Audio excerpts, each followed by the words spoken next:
Yo, welcome to the Nightly Strange. Welcome to the Nightly Strange, ladies and gentlemen. I am your host, D-Mac Uno. The fuck? Don't y'all get familiar. There we go. Yeah. Live and direct from my mama's basement. How's everybody doing tonight? Soundtrack by Keyz. Special guest in the building, Mr. David Olivas. Give it up for me, ladies and gentlemen. Give it up. Hey, what's going on, my guy? How you doing? I'm good, man. How's your day going? It's pretty good, man. It's pretty good. Better now that I'm on the Nightly Strange. You know, it's a day full of podcasting and broadcasting. You know what I mean? Yeah. Happy to be here, man. Thanks for having me. Man, so let's get right into it. How long you been making music for? Well, to date myself, I'm 36. Kind of not as active as I used to be, but I mean, I had good 20 years where it's been. I mean, the first time I recorded a song, I was probably 16. So yeah, 20 years. Excuse me. Oh, and COVID. Damn, I hate saying that out loud. Oh man, yes. I'm 38. First time I recorded a song, I had to have two boom boxes. I'd have one playing the beat, right, and then one recording it, and I had to do the song all the way through. Yep, I remember that. Yeah, I remember getting one of the first times I wrote was like a masterpiece. It was a 504 Boys song called Wobble Wobble, and you remember you get the CD single, and then it would have the instrumental. Yeah. So yeah, I had the little Discman playing the instrumental, and then like recording with like a tape recorder. Yeah, it used to be a lot of work to be an artist or to make music back then. I think that's why people that are older are upset with the kids these days, because you can do it on your phone. I mean, yeah, but I mean, no matter what, you're gonna find something to be upset with the kids about as soon as you get older, Yeah. I'm upset with my kids. Yeah, I come in, I'm like smelling weed. I'm looking at my daughter's face. She's like, I'm not stoned. I'm not high. I'm like, I can smell it. She's like, no, I'm not high. I'm like, look, after you get done smoking weed, you should wash your hands because your hands smell like weed. She goes, oh. Her little friends over there like, I'm like, you fucking stoners. You know what I'm saying? Man, I remember my dad. I remember being in the kitchen, just like smashing on some cereal when I was like 15 or 16 or something. Just smashing on cereal in the middle of the afternoon, barely keep my eyes open. He was just like, "Why are your eyes so red?" I'm just, allergies. One time I was so high, I ate a whole thing of freaking lasagna hamburger helper, right? I mean, like the whole fucking thing. Ate the whole thing. I'm walking down the stairs and I'm like, and I throw up at the bottom of the stairs, right? So I'm like, oh shit, I'm so stoned. I'm like, what am I gonna do? So I cover it with a carpet. I just leave the shit there, right? So like a week later, Mom's how like, could this go wrong? A week later, I'll hear Mom's, what the fuck? Come here, clean this up. I'm down there scrubbing. Oh no, who did it? It's like the only person that lives here. Yeah, it's weird, man. Yeah. So I remember, man, last time we were at the studio the other day and we were talking about making music, and I feel that we had a good conversation about it, and I felt the same way, and I wanted to share it with my viewers how, before when we were struggling in life, period, just being younger, it was easier to make music. We had more to write about. Yeah. You know what I'm saying? And now it's like how our lives are better, we're more established in what we're doing. It's like kind of harder to write. Yeah, definitely, man. Yeah, it just doesn't, I was saying that, like, man, it took me a little while to make that connection, but I was like, it's harder for me to write these days. I think I'm just, for a few reasons, but I think I'm just, generally happier, more stable. Yeah. You know what I mean? And there's definitely some, and it's not even that. I don't even think that's necessarily about what kind of music you make, because some people make music that spans. I can't think of how I'm trying to say this, but you could cover the spectrum of emotions, like happy songs, sad songs, angry songs, whatever. Yeah. It don't just have to be that you make angry or sad music. That is, But I mean, I think that even when it's happy, even if you're making all kinds of songs, it's still, when you're kind of coming from a starving artist, quote unquote, sort of perspective. When you're hungry. Yeah, exactly. Like, and it's with something to prove. Yeah, for sure. And so, and also, I mean, I think that there's some of the arrogance of youth too. I think, and that, I mean, I used to have a pretty, I used to have a pretty high opinion of myself as like some like a messenger or something, you know what I mean? Like, well, the world needs to hear what I have to say, and then like you get a little bit older, but it's just like, man, I ain't got nothing new to say. Shit. Well, I mean, I think there's what's the word? There's phases you go through as a rapper. It's like you start rapping, you get a little recognition, then you get the big head. Yep. Then it's like, you know, where do you go from there? Some people just stop and they're like, okay, cool, everybody's fucking with me, I'm gonna do this. And some people keep going. You know what I'm saying? And like, also, like, how do you feel about the state of hip hop in Kitsap County? Well, I mean, I'm gonna be honest with you, man. I'm not as up on this scene as I mean, I'm not as plugged in as I was from, you know, as I was for, you know, a good 10 years, probably from, you know, 09, 010 to, you know, maybe 19 or something like that, where, you know, I threw a lot of shows and put a lot of people on shows and stuff like that. You was moving heavy.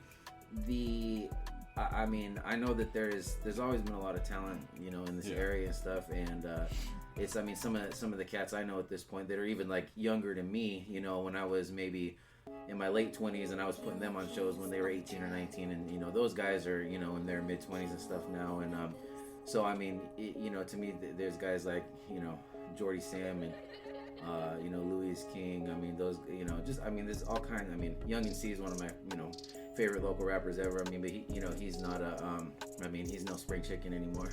Shout out to Young and C. Yeah, you know, it's weird. You know, so I mean, I know that in music is always driven by, or you know, what's hot is always going to be, you know, driven by like teenagers. And yeah, stuff. the youth. And they have nothing else to do but to listen to a song 100 times in a row. Well, yeah, I mean, and going out to shows. I mean, that, you know, and just being involved in that. I mean, that's what it's all about when you're a teen. I mean, there's just, you know, fucking hormones are going crazy. I mean, you know, a sad song will make you cry, a happy song will make you feel like you're on top of the world. You know what I mean? It's a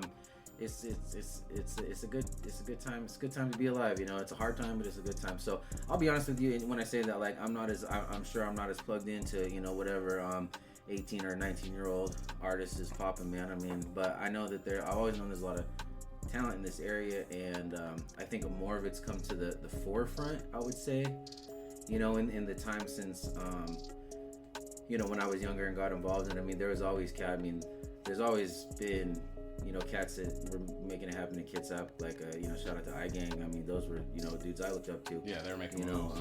I looked up to T Mackin at the time when I was younger, because he was making moves, like he was just doing big. I finally ended up at a studio. And, you know, I recorded a couple songs. I was like, fuck, I'm in T-Mackin's studio, you know what I'm saying? Like, I thought that was, like, big shit. Yeah. Yeah, man, I remember some of the stuff. I mean, some of the stuff that, you know, when I was a teenager, I mean, I remember fucking around with the keyboard at Fred Meyer, and then some dude comes up to me and he's like, I'm a producer, I got a studio, and, you know, I ended up, you know, I go to his house and he had, like, a little 4-track recorder and a mic and everything, but, you know, to me, I was a producer with a studio. You know, like... He's like, I worked for a radio station like 10 years ago or something. I'm just like, this is it. I made it. I remember, like, for me, it was like, I used to try to find people to make beats for me. And they'd be like, yeah, I'll make you a beat. And this is like the 90s, dude. Like, and they was like, yeah, I'll make a beat for you, $400. I'm like, $400? I'm like, in the 90s? Oh, the fuck? I could buy a car for that much, you know? For those of you who weren't alive in the 90s, $400 is now worth $1.2 million.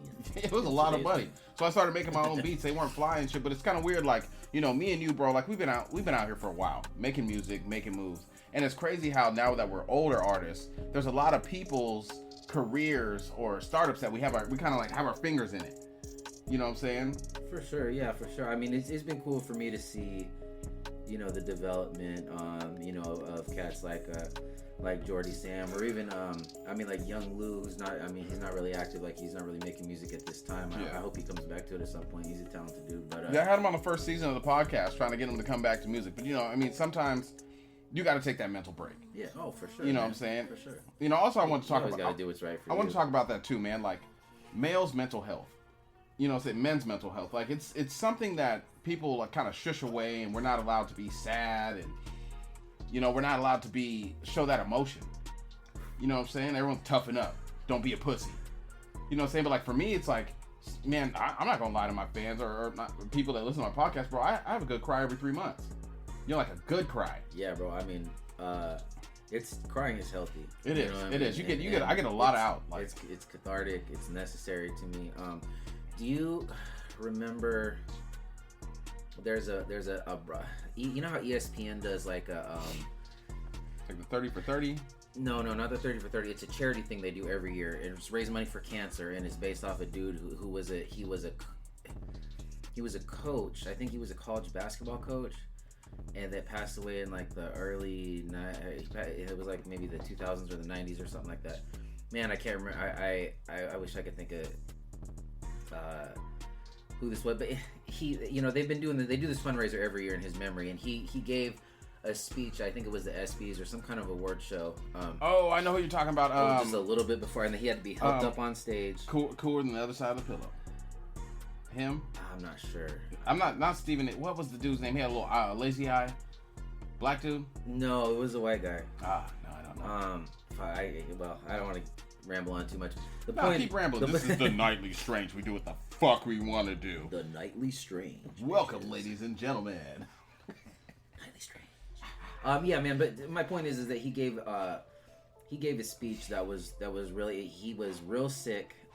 He was from chemo. He was throwing up on the flight over, and he had to be helped up on stage.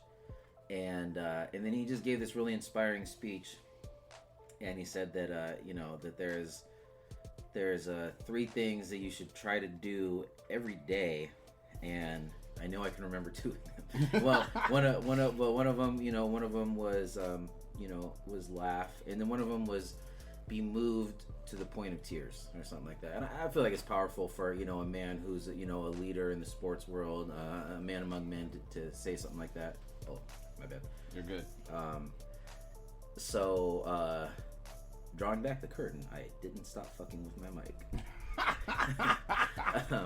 But yeah, man. So I mean, anyways, to me, I mean, I'm somebody who is a very has always been a very emotional person. Do you want to? Oh no. I want you to keep talking. I told him to come down here. Ladies and gentlemen, I had my son come in here because the next question I had to call an expert. Okay. Good. We actually, this is a round table of Davids right now. Yes. I am David. When I came in, D-Mac was like, "Hey, David, this is David," and David goes, "Dad, you know too many Davids." Yes. You know what's crazy? At my job, there's four of us, right? And then we have to pick up a new dude named David. And so it's like, hey, this is David. I'm David. Ridiculous. Yeah, I love it though. But yeah, man. I mean, just to finish answering your question. I mean, I had a pretty traumatic event. For me, when I was 20 years old, I was involved in a car accident where my fiance at the time passed away, and that was something that I spent a couple years really kind of not having control of my emotions, or really wearing my heart on myself. I might be in the grocery store, and then somebody drops a bottle. I hear glass crashing, and that is like a flashback trigger thing. Yeah. You know what I mean? And I might just find myself crying in the toothpaste aisle or something. Yeah. You know what I mean? So I definitely think that it's men, you gotta, there's nothing that that you can be a man's man and still express emotion and still get that shit out in healthy ways. You know what I mean? Yeah. Like whatever it is, whether it's watching a movie or a song that gets it out of you, or reading a book, or a conversation with with somebody you trust, a mentor, whatever it is, or playing GTA. It's like it's crazy how, like, for as men, bro, it's like we're allowed to, but we're not supposed to be sensitive and soft. But that's the way I look at the world, because I was born in the 80s, I was raised in the 90s. Like, there was, you don't be a pussy, motherfucker. Oh yeah, man. I mean, well, for me, I mean, I'm half Mexican, and that side of my family. I mean, there's a definite, there's a lot to admire about Latino culture, but machismo is a problem, and it can be a problem, to the point where there's a lot to admire, a lot of things, and I haven't spoke to my dad in many years, and there's things that he taught me that I give him props for, give him respect for. Get your ass up in the morning, go to work, hustle, handle your business, be a man of your word. Yeah. But on the other hand, he didn't treat my mom good, and there were some real dark things that I saw when I was younger, things I had to deal with. And I was living in my car when I was 16. I got the hell out of there because of that kind of thing. And then when I was a little bit older, I met some, thankfully, I thank God for this. I met some mentors, some men who were both, who handled their business, who were, people that you could really respect and look up to. Nothing pussy about them, nothing soft about them. Yeah. But they also, they weren't afraid to express emotion, and they were, never put hands on a woman, you know what I mean, that kind of thing. So I mean, I think there's, you know, I'm real thankful for that, for some of the cousins I had, some of the, you know, other people in my life. No, I have the same. My bad to cut you off, but it was my uncle. Like I had a dad or whatever growing up, and you know, I would try to do things with him and connect with him, and like he would always just push me away. You know what I'm saying? But like I respect him now as I'm older because he didn't want me to be like him. You know what I'm saying? Like my son's sitting here right now. He doesn't know my dad like I know my dad. He knows my dad as his grandpa and he loves him to death. But my dad didn't want me to be like him. So he didn't teach me stuff like that. And so I look up to my uncle, you know what I'm saying? Because I spent a summer at my uncle's house, you know what I'm saying? And like being there for the summer, just for like 3 weeks at his house, it taught me to grow up and be a man. It's like, yo, put on deodorant, bro. Yep. Take a shower. You know what I'm saying? Take care of yourself. Don't be lying all the time. Yep. You know what I'm saying? So, I mean, like, and I want to tell all the men out there, bro, it's okay. You know what I'm saying? Like, you ain't got to be super tough, but you can still hold your own. If you need to cry, man, get your cry on. You know what I'm saying? You're not going to look like a bitch. You're not going to look like a punk, man. You know, it's okay to show your emotions. Yeah, bro. I mean, to me, you know, and I would say this to anybody, like, I mean, you know, there's no, you know, well, as any person, people are going to have a lot of different opinions about you. You know, people that know me, a lot of people that know me might have different opinions about me, but you know, to me, you know, nobody can, you know, take away from who I am as a man. And you know, to me, I would just say that it's necessary and it's healthy and it's a sign of emotional maturity and, you know, a well-balanced man, you know, to, you know, it's necessary, it's cathartic to cry, to talk about your feelings. Yeah, express yourself. You know, don't let social media get to you, man, where it's like you don't feel that you can express yourself. You know, it's crazy because like for me, I feel I'm more of a spiritual person. And I didn't understand it as a kid because I could just be standing in a grocery line next to somebody and they'll just start talking to me and they'll tell me their whole life story. Right. You know, for some people it's easier to talk to a whole total stranger than it is to the people that are closer to you because you don't want them to judge you later on in life. And that's horrible, man. I've always been. I mean, that's horrible. It's not horrible. It's good. It's good that you have the kind of spirit where someone would want to talk to you. I feel sorry for anybody that doesn't feel like they have somebody close to them where they can really, you know, express themselves and get those feelings out because it's necessary, man. It's weird for me. Lean on your fellow man. I mean, because if you don't, man, if you hold that shit inside, it manifests itself in ways that are damaging. Then you're gonna have a bad relationship with your girlfriend or wife, or you're gonna have a bad relationship. You don't know how to express it. You're gonna have a bad relationship with your kids. You know what I mean? Like you gotta.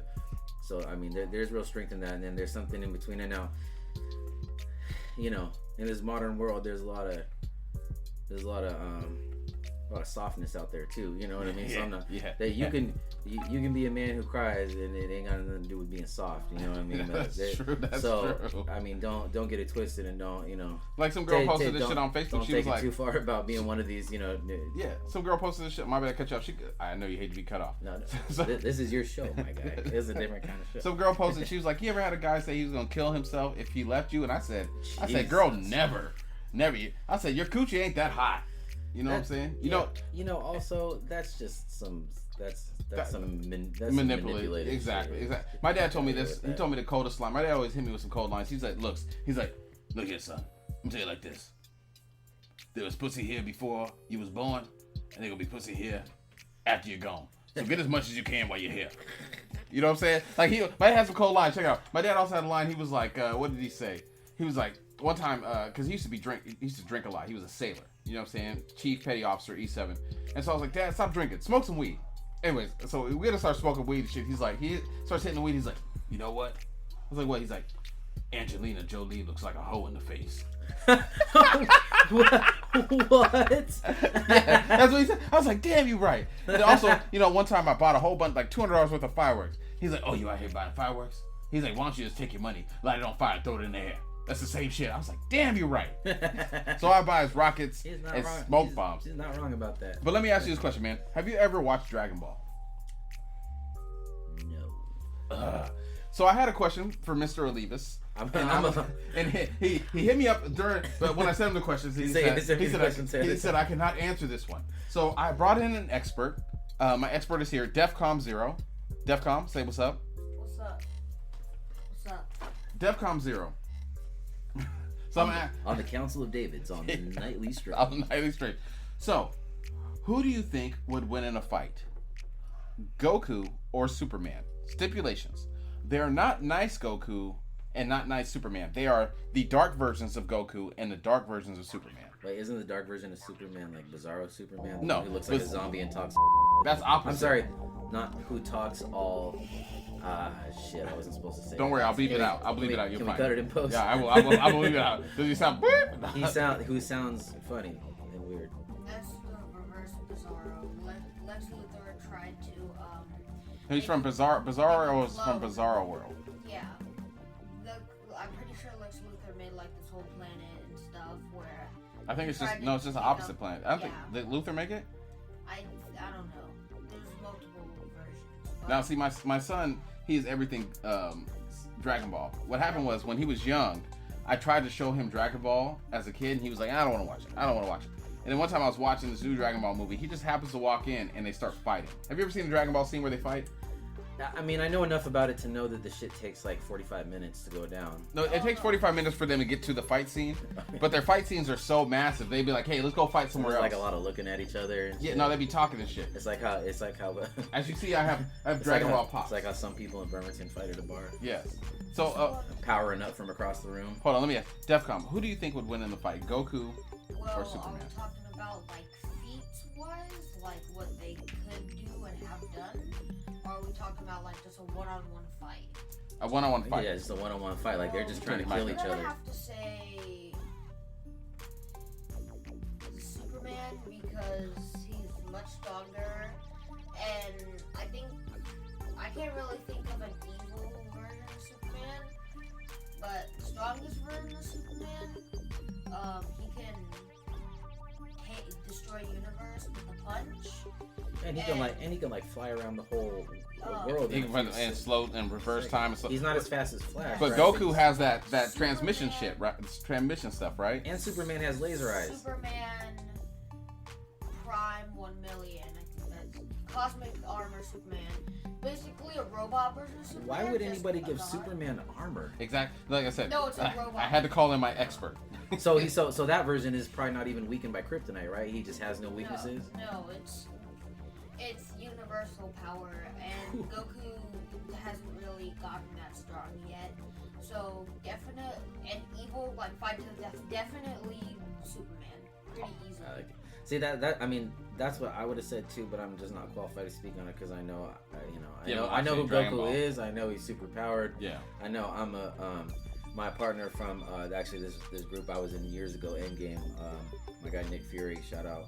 He started a Facebook group called Nerd Vent like 6-7 years ago. There's like thousands and thousands of people in it now, and they're always posting this guy versus who would win, this guy versus that guy. The Goku versus Superman it just seems like it's like it's never ending. yeah, it's the Because most, Goku, it's the most- and Goku's- people will argue to death in the comments about it. Because it's like, and I always say, like, when I talk to my son about Goku or Superman, Superman's a good guy, Goku is a good guy, but I always say they're dark versions. Yeah. Like the ones that would never, like, when I think about that, Or even think about like what if it was just like each thought the other one was an existential threat or something. You know what I mean? Like, well, I mean, Superman he still holds back. You know what I'm saying? Like, remember what's the one that we watched with the British dudes? He was fighting. yeah, Superman could like. Is it- The Aces.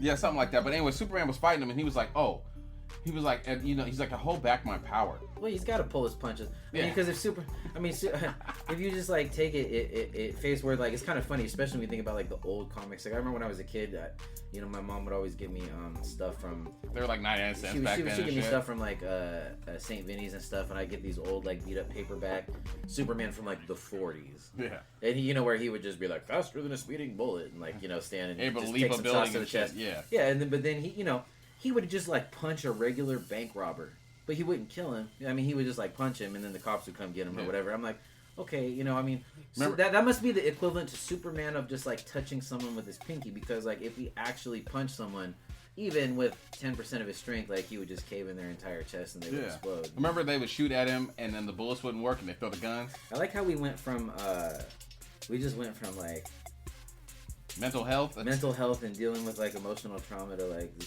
theoretical fight between two fictional characters. But I'm here for it, man. Yeah, this is the Nightly Strange. Solid. I like to thank you, Nightly Strange. Defcom 0. Hold on, before you go, Who is your favorite comic book character? Oh. Villain. What do you Either think about? villain or good guy. And I'm gonna ask you too, Mr. Olivas. Oh man, that's like it's like if somebody asks what your Like- favorite And musician is. anyone, Marvel, DC. Oh, I'm gonna have to go right now. I'm gonna have to go with Red Hood. Red Hood. You know who Red Hood is? Isn't Red Hood the Robin that got killed By the Joker. by the Joker when Yeah. he got beat? Was it Dick Grayson? No, Dick Grayson It was. Jason Go ahead. Todd. Jason Todd. Okay. Joker was- beat him to death with a hammer, Yeah. right? Beat him to death with a hammer, and Ra's al Ghul had a strong connection with Jason Todd.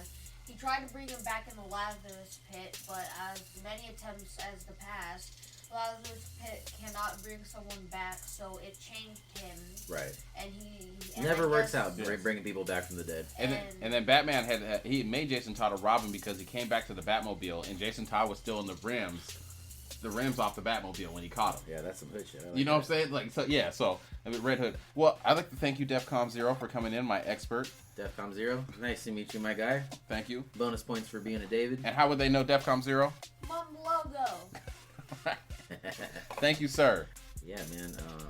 Favorite comic book guy, man. That's just like when somebody asks you what your favorite song is or favorite movie. You know what I mean? Yeah, I can't do it with songs, It's bro. just Like, it just comes. I have so many songs that I like. Well, yeah, I mean, everything. I mean, art is dependent on the mood you're in, And music is the soundtrack to our lives. You know, it's crazy. Like every time situations, different things. Yeah. You could have a song that you love that you don't even want to listen to most of the time. You Yeah. have to be in a certain type of place. To listen And there's to some songs like I know, like back in the day when I used to play a song on the radio and it was new and I liked it. I'm like, ooh, I don't even want to listen to it right now. I'm gonna let it. You know, people listen to it for a month so I can still enjoy it later on. You know what I'm saying? Like even when you listen to like Will Smith's "Summertime," you know what I'm saying? Like that song is always gonna remind you of being a young kid. It's summer. that song will slap forever. I remember when I was younger, like I didn't put enough respect on Will Smith's name. You know what I mean? Bro, I Because fucked heavy with he Will was Smith. kind of right when I was like 12 or 13 is when it wasn't Millennium. What was it? Was it Big Willie style that had Getting Jiggy with It. yeah, Getting Jiggy with It, which is not the best song on that album, Miami, or even the best single on the album. To me, Miami's a slapper. But Yeah, I think Getting Jiggy with It. Like you can play Getting Jiggy with It at a corporate banquet and everybody getting jiggy with it. I just remember thinking that like when I was like 12, Will Smith was like that album came and he was like cool to me for like a year, and then when I became like super cool when I was 14 and was getting all jaded and shit and I listened to like gangster rap, I'm like, so Will Smith, he's corny, and then like years later I'm like, the fuck was I talking about, man? Will Smith still slaps, bro. Like, you know what's fucked me up? Summertime will always go hard. Now admittedly from Millennium on we can forget about all that. Don't listen to the Wild Wild West. Yo, Wild Wild, when it came out, it was slapping. Men in Black, it was slapping. Yo, for me, it was I liked Girls of the World Ain't Nothing But Trouble. But also, I said this on the podcast before. He made the song called Parents Just Don't Understand. Exactly right. And to so all you kids all across the land, there's no need to argue, bro. I mean, just the whole verse about like wanting to like trying to talk your mom into buying you like that's what I'm about for to back say. to school. My mom and then used your that. mom's like, just you go to school to learn, not for a fashion show. Bro, my mom used that for years. Years. I was like, can I get this? No, you got to go to school to learn, not for a fashion. I was like, God damn you, Will Smith. Yo. And I've been trying to get him on my podcast, Yo, and he's not fucking with me. You know what I'm saying? I'm like, I'm gonna send him the questions first. I don't want him to think that I'm gonna be like. I mean, tell him it's a insulting. Scientology podcast. No, I think I have to send him a picture of me and then send him the questions first. I don't want him to think that. Just tell him you want to know about feet. Is he on Scientology? He's a fucking Scientologist. I don't even know. That's what comes back every now and then when I'm just like, oh man, Will Smith, man, he's such a good actor. I respect that. Oh yeah, he's a Scientologist. What the fuck? Excuse me. I want to just know. I'm like, bro, can you still do them dance moves you used to do back in the early '90s? I mean, because I couldn't. I tried to dance like Will Smith. Smith. He played a pretty convincing Muhammad Ali like 10 years ago. Actually, it's probably longer than that. Fuck, I'm old. That's not old, bro. Like his first role, you know, was crazy. Like back in the day, it was like Will Smith, LL Cool J, Ice-T, and Ice Cube. Speaking to bring. I'm sorry. No, do you think? But I just thought of something to bring it back full circle. From this little sideways, this little detour we took, but back to the Nightly Strange is a detour. The Nightly Strange, yes. But back to the to connect it back with the mental health thing. Let's do a callback like a comedian, right? Yeah. Hey, I'm sure you know about this, but it's really like because there's a clip that's been on Facebook for years, or social media or whatever. But I didn't know this at the time, and it was really cool to learn. But the episode where Will Smith's dad shows up. I always think about that one too. And then dips out on him. You Because know, and the whole time Uncle Phil is like, he thinks Uncle Phil's kind of being an asshole about it because Uncle Phil knows how his dad is, and he's just kind of like, you know, trying to protect Will, but Will don't see it that way. He just wants to be with his dad. He wants to be with his dad, you know, and then he's supposed to go out on the road with him, and then Dad tries to fucking sneak out without saying nothing. This is him. And then, that scene where, you know what I mean, he's like, I don't need him. Like, he's like, how come he don't want me, you know, and that the part where he breaks down and actually hugs Uncle Phil was not scripted. I mean, that was something that he said he was really drawn from his own experience. You know what's crazy? My kids, you know, most people don't know, I have custody of my kids. I've had custody of my kids for the last 11 years. You know what I'm saying? And I always, like, when you brought up the episode, I always think about that episode because that's what they go through. You know what I'm saying? They love their mom. They want to be with their mom. But they look, you know, sometimes my child looks at me and she's like, why doesn't my mom love me? And I'm like, your mom loves you. She just don't love you more than she loves herself. You know what I'm saying? And like, a lot of people go through that stuff. You know what I'm saying? Like, I mean, no, that's the way I feel. That's the way I feel about my dad when I think about it, and I don't think about it too much, you know. But like every now and then, when I really accomplish something, I think about how, like, when I accomplish something in life, I'd be like, man, you know, I wish I could go to him with this and show him, and he'd be like proud of me. And he would probably love you and shit. But I mean, I ain't talked to him in over 10 years because of how I treated my mom, and that was just. And I tried to give him chances. I tried to tell him, you got to knock this shit off. You know what I mean? I'm trying to have a relationship with you, whatever. And then he, you know, I mean, and he made his choice. Yeah. Now he, you know, he loves me and he loves it, but he doesn't love me more than he loves being right. You know what I mean? So that's just good. Just like for me, I'll take the lessons from it. You know what I mean? I appreciate you teaching me how to grind and hustle and fight and you know, handle certain types of business. But you know, I'm cool. You know what I mean? Yeah. No, I feel the same way, man. Like for me, it was like, you know, like you always want your parents' approval, man. But it's like, no matter what they do to you, you know what I'm saying? You still want that approval from your parents. And I want to let everybody know, it's like, it's okay, man. You don't have to have that. Yeah. You know what I'm saying? You're doing all right. You're doing fine. If you can hear this podcast right now, if you're somewhere listening to this, then you made it. And I always tell people, man, like a lot of people, they always call me just to be they call alive me in this moment. They call me all the time, man. I have friends that I haven't talked to in years, and they'll call me because they want to hear what I have to say to them. You know what I'm saying? And then, like, I'll post this shit on Facebook, man, because, you know, for me, I go through shit all the time. Like, if I don't be posting, like, for a couple days, it's because I'm going through my own shit. But I come out of it, and I tell everybody, I'm like, hey, you know what I'm saying? You may feel like you're not doing enough, but you are. You may feel like your life doesn't mean anything, but it does. You know what I'm saying? Like, you're here at this point where you can hear this, you can see this message, you're doing fine. You're doing all right. 100%. Keep pushing, keep going. And I always say this at the end of it. I was like, look, motherfucker, you've been through worse. And then you're going to sit there and you're going to think about it like, damn, I have been through worse than this. Absolutely. You know what I'm saying? So I'm going to keep fucking pushing. You know what I'm saying? So, I mean, let's get back on some music stuff. I'm glad we're talking about the mental health and stuff because everybody needs to hear it. One more thing. Yes. Did you know Uncle Phil was the voice of Shredder in the Ninja Turtles commercial? What? I mean, the Ninja Turtles cartoon. No, I did not. Yeah, Uncle Phil was the voice of Shredder. Stop touching the mic, Olivas. Sorry. Damn it. He's touching the mic like a church preacher. Like, man, I'm gonna need this collection plate filled up. I like to adjust. I feel you. I'm looking at you doing it. You about to rip it up like, yeah. Kill that shit. I'll put my hands behind my back. You're under arrest. I'm a performer, man. So, man, I mean, so check it out, bro. Like, we were heavy into the music scene. I mean, you were heavier than me because you had a bigger following or whatever. But how do you feel about the transition from like when we used to hand out CDs to now it's digital? I remember my last album, which is, you know, a couple years ago, but I it was the first time I didn't print physical CDs. You know, which, I mean, even that's like late to the party. You know what I mean? I think I had an album, We Thrive, in 2015, where I did physical CD copies, and 2015 was probably like the very. I mean, they were already on the way out, but there was still like cars being made with CD players. You know what I mean? They don't even put a CD player in cars no more. Yeah, man. My mom said that. She's like, "Where's the CD player?" That we don't do it. She said, "What?" Yeah, so I mean, the last album I released, it was on digital platforms only, but I also did a download card thing. So there was like a physical. Nice. Jinx actually has one hanging up in Boomhouse, where it was just like a little the RCA codes or whatever. Yeah, it had a download code on it, and it was like it looked like a backstage pass kind of. You know what I mean? It was like the size of a credit card. Yeah.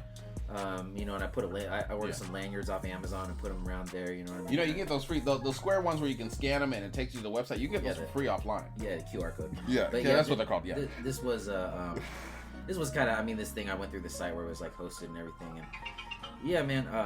Is that your phone? That is my phone. Oh, my bad. It's all gravy. The transition. It's almost like everything else. I mean, it's definitely not all bad. I mean, there's a lot of things that are great. I mean, the ease of access to music, the way that you can just be like, you know, hey, search me. You know what I mean? Like, I mean, if you have a decent online presence, which I mean, I ain't shit, but I have a decent online presence. Same. You put my name in it, and you're gonna be able to find, you know, the iTunes, the Spotify, the Google. I mean, all that. I gotta put the Uno in for mine. There is a 50 different DMAX. So that, I mean, that's the cool thing. I mean, think about how, you know, when we were kids, when we were, you know, going through fucking disc makers in Seattle was one of the biggest companies in the whole. I printed up myself, dude. I printed up myself. I had a printer and I'd print up my own covers, take them shits, fold them up. Because at the time I was also the DVD man. You know what I'm saying? So I'm like, yo, I got these DVDs. Side hustle. And yeah, man. Hey, I was poor. I had 2 kids. Like, and as a bonus, you get my album. Yeah, I had 2 kids. Nah, like you get Rush Hour 2, Rush Hour 3, and my discography. No, I used to have this shit where I remember one time some motherfucker was like, yo, can I get 2 movies for $7? Because I used to be like, yo, they're $5 a piece. You get 5 for 20. And dude was like, can I get 2 movies for $7? I was like, homie, for $7, I can sell you one and tell you the ending of another. He was like, okay. People used to hustle. I saw a movie like, yo, this one's scratched up. I need another one. I'm like, well, give me that one back. They're like, oh, never mind. I'm like, yeah, motherfucker.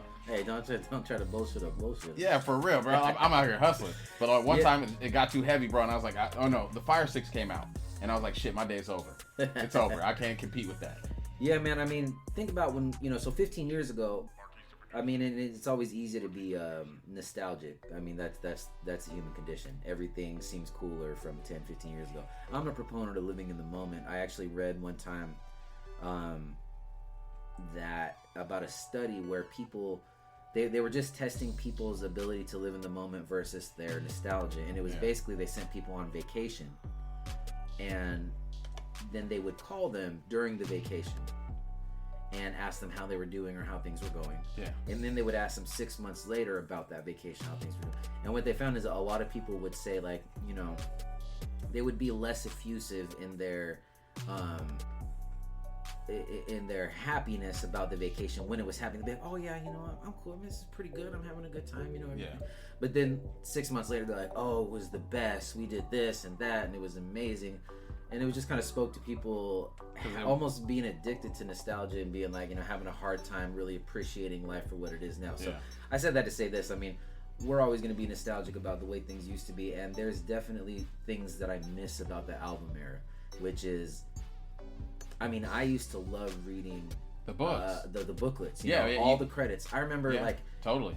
ASCAP and BMI was magical to me. Like, someday I'm gonna be, you know, I'm a BMI artist now, and like I'm like someday I'm gonna, you know. No, I've been thinking about the writing credits. I've been thinking about the same thing, dude. It's like back in like nowadays, anybody has access to an artist off Spotify, so you can listen to their album. And most of the people that are commenting on that shit online, they're not their fans anyways. Back in the day, you had to buy that album because you liked them.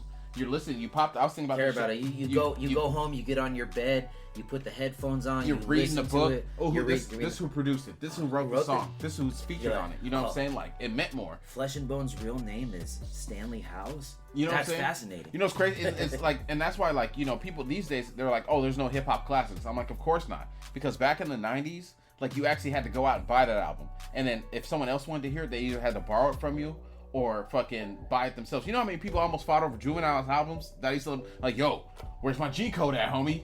I'm gonna need that back. You know what I'm saying? Like, oh man, the second Hot Boys album. I never had the first one, but the second Hot Boys album has some slappers. I didn't fuck with the second one. The first one was hot because the second one had a "What you need, boy? I need a hot girl." No, that's the first one. Oh no, you're talking the second one. Yeah, the first one. Yes, yeah. The first one was less well known. The second one was kind of when I was more into the big timers. Whoa, Kimo Sabe. Big bone is my hobby. Big Timers has some good songs. That was just a great era. Baby is so suspect. What do you mean suspect? You know what he is. It's talking about nostalgia. There's things to miss from the album era, but there's things that'll never be that'll never be, you know, duplicated. But on the other hand, like the new way of doing things, there's a lot to like about it, man. I mean, just having, you know, music at your music at your fingertips. I mean, the way that you can get somebody in Croatia or South Africa or Kazakhstan to listen to your music, you know what I mean? It's really like the ability for the artist to take their distribution into their own hands and, you know, maintain, you know, your own publishing rights. Yeah, SoundCloud used to show you that. I mean, there, you know. You got a SoundCloud? Yeah, I haven't posted. I mean, I haven't posted on it for a long time. But I remember, when I first got on SoundCloud, I was like, holy shit. See, what I'm mad about. See, I'm mad at SoundCloud though because who's that white boy that looks and smells like trash that everybody thinks is a good rapper? You didn't narrow anything down. Post Malone. Post Malone. There we go. Post Malone. I'll take it. Yeah, don't bleep that. Fuck Post Malone. No, fuck him. Yeah. Culture Vulture. He made a song that was like a parody. It was a parody. White Iverson. Yeah. White Iverson. It was a parody. Like he was making fun of rap, and then it blew up on SoundCloud, and then he was just like, and you could tell that boy he don't even like rap, but he said it. He was like, look, if you want to cry, if you want to cry, if you want to feel something, don't listen to rap. Yeah. Going on tour, doing Nirvana albums, smelling like shit. You know, good. Fuck him. But I mean, he did a fucking parody song on SoundCloud, and it co-signed, and then like he's just like, oh shit, I guess I have to make this shitty music that I don't like now. Yeah, I don't fuck with Post Malone, not at all. Yeah, that was a. All right, yeah, that was a detour. All right. No, so this is the Nightly Strange. It's supposed to be strange like this. There's no apologies. So let me ask you another question, man. What's the last worst fast food you had? Oh fuck. As I get older, and with the diabetic Hispanic genes that I got, I try to not consume as much fast food as I used to. The last worst. Oh god. I mean, it's been a long time since I had those garbage ass. I'm gonna tell you, I've never ordered myself a Jack in the Box taco. Oh, this conversation is over. No, I feel you. But I've been given one of that wet monkey meat or whatever the fuck they put in there. Shit is slapping when you're drunk. No, it's not. See, I will die on this hill. It's not. I feel you. I could be. Well, I don't know. I have such an alcohol tolerance. I don't even black out. But theoretically, if I did, if I drank enough to black out, you still couldn't give me a Jack in the Box fucking taco. I could have not eaten all day. Fuck that shit. I don't care that they're the only place open at 1:30 in the morning. I mean, don't 2:45. Don't get it twisted. The Jack in the Box parking lot at 1:30 in the morning, pre-pandemic at least, was popping. A hilarious place. I've seen people piss out the car. I've seen fights happen. I've seen people pass out in the drive-thru. But yeah, man. But those tacos, I mean, so many people are like, $2 for $1 Jack in the Box tacos. 2 in the morning, it's cool when you're drunk. No, it's not. It's not cool when you're drunk. It's not. I don't care. I don't care if you haven't eaten in 7 days and you're coming down from a fucking mushroom binge and you need anything, any kind of sustenance. Fuck a Jack in the Box taco. It's been a long time, but I'm gonna say that, yeah, those are horrible. They're bad and they should feel bad. For me, it was Sonic in Paulsville. I went to Sonic because I work over by there. Sonic is pretty overrated. Bro, I went over there. I waited in line for 20 minutes for cold fries. Yeah, man. I was pretty upset about that shit. That's all bad. I was pretty upset. So also Arby's, just in general. Arby's is trash. Arby's is like Taco Bell, bro. It's you need to clean out your system. Go get some of that shit. Okay, you know what? Taco Bell. I don't really fuck with all this. People post memes about Taco Bell, like eating Taco Bell automatically makes you just shit liquid for 24 hours, like, yeah, and that's not. I mean, I don't know what people are ordering at Taco Bell, man. But I'm beef with pink slime. Yes, yeah, I don't do that. I like the like a Crunch Wrap Supreme, the chicken Crunch Wrap. That shit is. I know a girl that works at Taco Bell. She has to make my food for me, or else I can't fuck with Taco Bell. Yeah, I don't think that. Yeah, any kind of beef that's not a hamburger is not something you should get from fast food. Now, I mean, admittedly, I'll tell you, I mean, here's the thing. I love a McDouble, and I understand that McDonald's is disgusting. Yes. And that it's like the worst representation of a hamburger. They must just put so much MSG on that it's like addicting. Like I know it's not good, but I think still it's their want fries, it. bro. Their fries, their fries. I don't like McDonald's fries. I like Burger King fries. No, I don't fuck with McDonald's. McDonald's fries are like Little Caesars pizza. If 3 minutes have passed from the time they came out of the oven or the fryer or whatever, gross. That's any fries. As soon as the fries get cold, they're no good to anybody. No good to anybody. That's true, but I mean, I feel like McDonald's fries have like a literal 3-minute expiration date. Yeah, they do. Burger King maybe have 10 minutes. As soon as the bitches get cold, you can just use them as a weapon. And the McDonald's, at least the Burger King fries are always hot. Like McDonald's don't fucking care. Like they'll give you some fries that had just been sitting in there for like scrape them out minutes. the bottom, like here, take them shit, because they hate their job. I hate McDonald's too, because everyone works at McDonald's thinking they're gonna love it because they love McDonald's. When I worked at McDonald's, I enjoyed it, but I was 17. I wouldn't be happy to work there now. Me either. I worked at KFC, bro. I couldn't eat chicken for like 2 years after that shit. I used to. Yeah, that's true. I can't eat. There was a long time where I couldn't eat McDonald's. Right. But I would make some. I'm eating parfaits at KFC. I would make some slapping custom lunch break meals though. I'd make like a Big Mac. When I was like 17 and could eat anything, I'd make a Big Mac with like. My cockeyed overweight manager patties. would make us pay for our meals after a while. She fired me on my day off. Anywho. I thought it was a lot to process. It was. It should be. It should be. Anyways, before I let you go, Mr. Olivas, you're going to miss the bar exam because tonight, this show is going to air, the podcast is going to air on Monday, but tonight will be our last show doing the bar exam. Last Friday was our last show / tonight.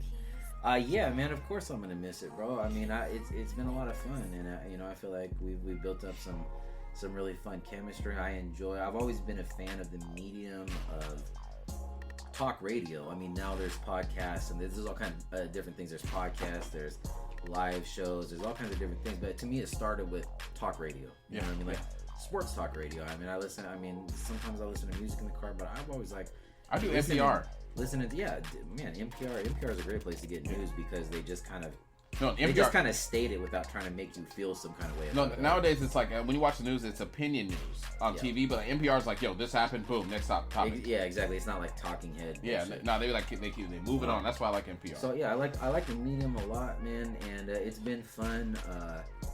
Developing. I mean, and you always got to have different type of personalities. You know what I mean? Like even when it started, I wasn't exactly sure where, and then after a couple episodes, I'm like, okay, my role is what they call almost like a showrunner is not the right word. I mean, that's somebody who creates the storylines for TV, but it's something like that though. But like the guy who's just like the straight man, so to speak. Yeah. They're just like, okay, now on to the next topic. We're gonna do this and that. You know what I mean? And then you have people that that have different personality types, and it's been cool to me to like see the development of like you being like the crazy dude and me being the dude that's like, man, can we keep this on track? Yeah, you know what I'm saying? He'd be like, D-Mac, you take words from the English language and mix them together, and they make sentences. I was like, yes, that is me. That is me. Yeah, man, it's been a lot of fun, bro. So yeah, I'm definitely gonna miss it, and I mean, it's to me, I mean, the end of one thing is the beginning of another thing potentially. I mean, the collaboration is cool. Who knows what the future holds, and maybe we'll get back to it at some point. But everybody has. I mean, especially as we get older, and this goes back to just we get busier in life. Being less. It's hard to be active in music too, or just all these things. I mean, there's bigger goals than there should be when you're 21, 22, 23. I mean, you should be just kind of doing more focused on living in the moment and getting out there and dedicating everything to your art and your craft and everything that is just Then when you get in your 30s, you're like, fuck, I gotta do something. Yeah, bro. I mean, shit, my knee hurts right now. My back's a little sore, and I be having dreams. I'm only 20 years away from. I be having dreams and nightmares that like I'll go bend down to get something in my dream and I can't get back up because my knees are bad. And I posted on Facebook and like there's 20 people like, me too.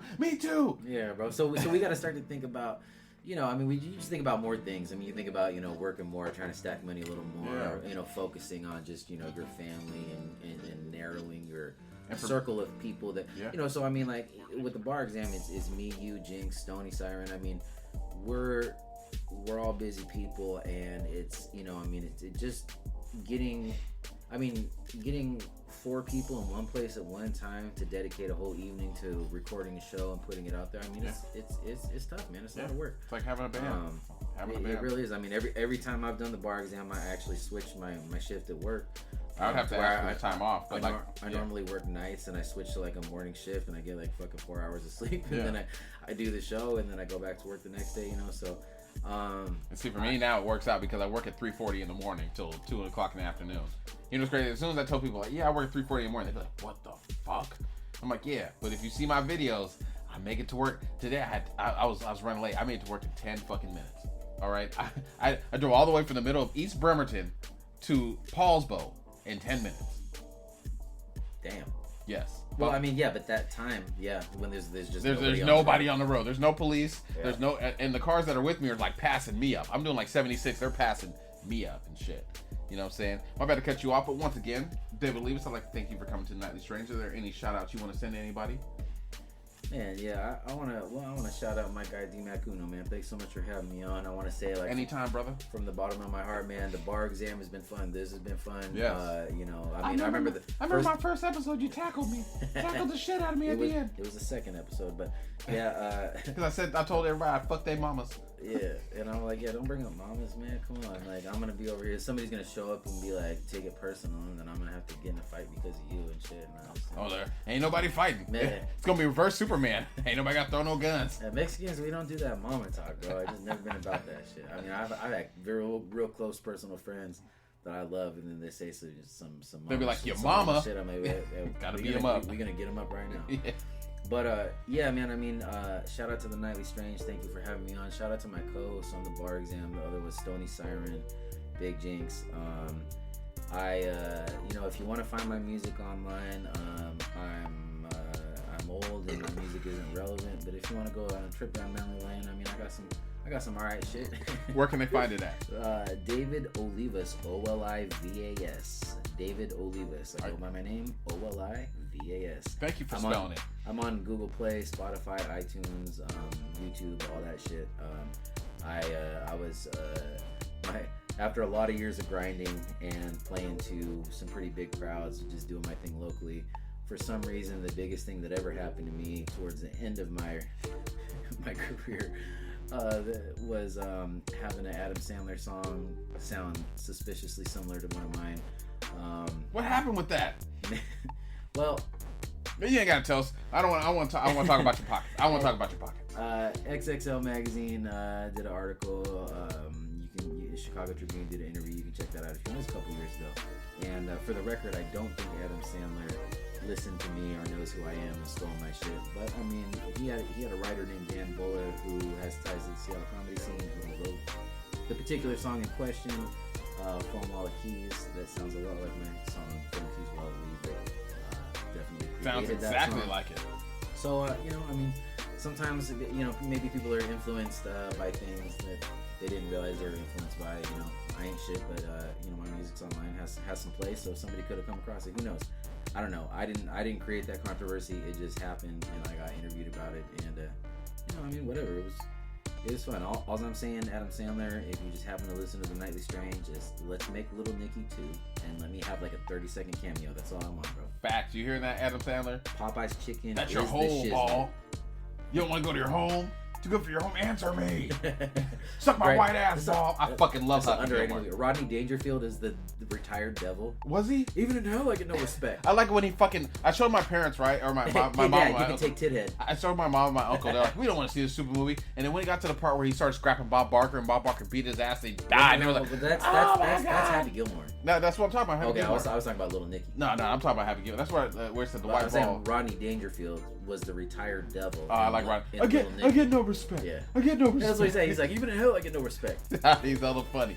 Well, once again, ladies and gentlemen, this is the Nightly Strange. I'd like to thank David Olivas for coming on today. Yes. Once again, if you'd like to get one of the beats that you hear in the background, you get it from Keyz. He has a BeatStars. He's the maestro and the man making all the beats in the Bay Area right now. Once again, ladies and gentlemen, this is the Nightly Strange. I'm D Mac Uno. This is David Olivas. Hey, thanks for having me on, brother. Appreciate y'all. it. Anytime you want to come on. Hey, y'all be safe, love each other, and take care of your mental health, man. Real talk. Yeah, for sure. And we will see you next week. Salute. You're welcome to the Nightly Strange. Thanks, God.